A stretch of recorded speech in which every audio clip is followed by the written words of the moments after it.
मना सज्जना भक्तिपंथेची जावे, तरी श्रीहरी पाविजेतो स्वभावे.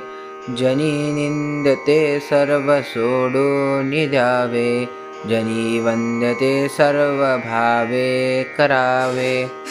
रामदास स्वामी या श्लोकात म्हणतात, हे सज्जन म्हणा, नेहमी भक्ती मार्गाने गेले म्हणजे साहजिकच परमेश्वर पावतो. तेव्हा लोकांकडून ज्यांची ज्यांची निंदा होईल असे सर्व काही सोडून द्यावे आणि लोकांना जे जे वंदनीय आहे ते ते सर्व भक्तिभावाने करावे. म्हणजेच या मार्गावर जाताना हे सज्जन म्हणा, तुला कोणती पंथे पाळायची आहेत तर तू नेहमी ईश्वराची भक्ती करायला हवी, म्हणजे स्वतः ईश्वर प्रसन्न होईल. इथे समर्थ मनाला सज्जन म्हणून संबोधत आहेत. म्हणजे काय, जर मन मुळातच सज्जन असेल तर त्याला चांगल्या वर्तणुकीचा उपदेश कशासाठी?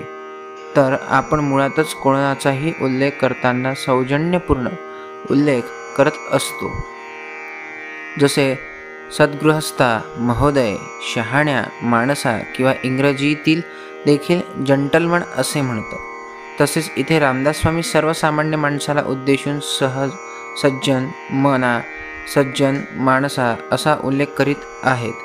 तर हे सज्जन माणसा, तू नेहमी ईश्वराची भक्ती करीत राहा, म्हणजे स्वतः श्रीहरी ईश्वर तुला नक्की प्रसन्न होईल आणि नेहमीच्या आचरणात वागण्यात तू जी जी वर्तणूक निंदनीय असेल तिचा त्याग करून जी जी चांगली सर्वांकडून नावाजली जाईल अशी असेल तीच वर्तणूक अगदी प्रामाणिकपणे मनोभावे ठेव.